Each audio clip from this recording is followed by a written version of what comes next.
Al-Amwa, pelopor pakaian sunnah Asia Tenggara, menemani ibadahmu juga hijrahmu. Salat gaib itu ibadah, jadi harus mencontoh sunnah Nabi SAW. Dan Nabi SAW melakukan salat gaib itu ketika Raja Najasyi meninggal dunia. Diketahui Raja Najasyi itu masuk Islam, ya, cuma dia menyembunyikan keislamannya.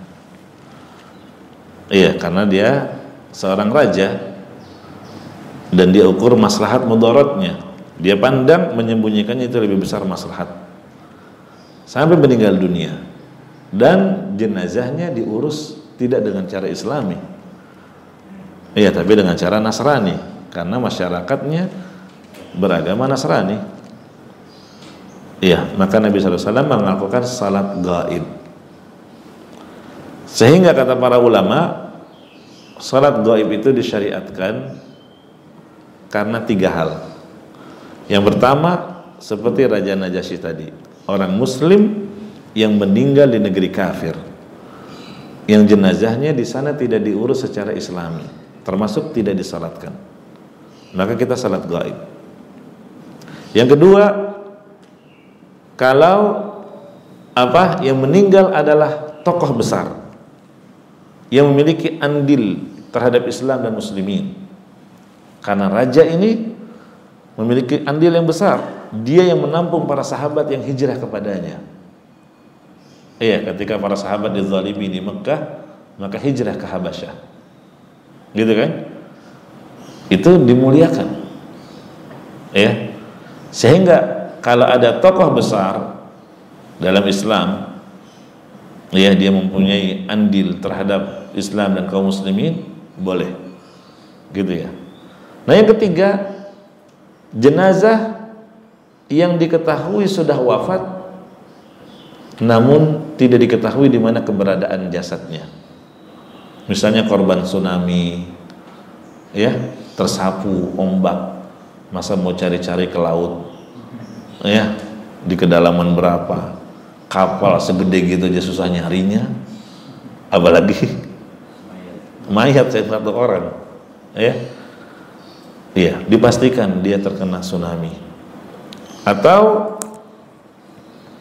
terperangkap musibah besar, ya, gempa bumi, longsor dan semisalnya, ya, tidak ditemukan jasadnya tapi dipastikan kematiannya, termasuk yang kecelakaan pesawat itu, ya, nggak ditemukan jasadnya, yang diketemukan cuma pesawatnya, nggak tahu jasadnya kemana, mungkin sudah hancur, entah keluar terus tersapu ombak, ya. Nah, ketiga hal ini boleh kita lakukan salat gaib. Nah, sekarang untuk kasus COVID, apakah jasad mereka belum disalatkan? Sudah, oleh pihak rumah sakit, iya kan? Oleh perwakilan dari sebagian nakes, tenaga kesehatan yang ada di sana. Itu sudah cukup. Karena salat jenazah hukumnya fardu kifayah, bukan fardu ain. Apabila sudah ada yang menunaikannya, maka gugur bagi yang lainnya. Iya. Jadi nggak perlu salat gaib.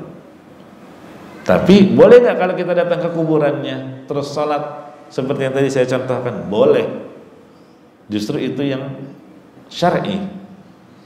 Apalagi itu dalam rangka menghidupkan sunnah yang ditinggalkan, gitu kan? Mungkin dianggap aneh itu orang sholat di kuburan, ya. Ya, emang ada contohnya. Nabi SAW kehilangan orang yang bisa bersih-bersih masjid. Kemana dia? Dikasih tahu udah meninggal ya Rasulullah. Kenapa nggak kasih tahu saya? Kami tidak ingin mengganggu istirahat Anda. Ya sudah, kalau gitu tunjukkan di mana kuburannya. Ditunjukkan oleh para sahabat, ini kuburannya. Lalu Nabi sholat di atas kuburan, ya. Nah, ini dalil boleh.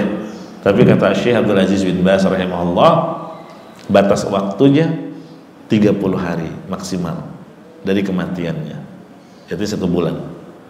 Iya, kalau udah setahun, ya, atau 2 bulan atau setengah tahun, udah nggak berlaku lagi. Cukup ziarah saja. Jadi kalau ada seorang anak, misalnya orang tuanya meninggal dunia, dia dari luar negeri, dan dia nggak bisa kembali dengan segera kecuali sepekan lagi, boleh begitu tiba di negerinya dia datang ke kuburan orang tuanya dan masih boleh mengerjakan salat. Kenapa? Karena baru seminggu dari kematian orang tuanya. Tapi kalau udah setahun dari kematiannya dia baru bisa kembali dan datang ke kuburannya, hanya ziarah saja tanpa melakukan salat. Demikian, gitu ya. Nah, jadi boleh teman-teman misalnya mendengar berita bahwa si fulan atau fulanah meninggal dunia karena COVID dan kita ketahui dikuburkan di tempat ini dan kita tahu pemakaman itu ya dan dianggap sudah aman karena sudah diuruk dengan tanah, ya kita salat di kuburannya, ya salat di kuburannya dengan cara seperti seakan-akan jenazah itu ada di hadapan kita, ya nggak ada bedanya.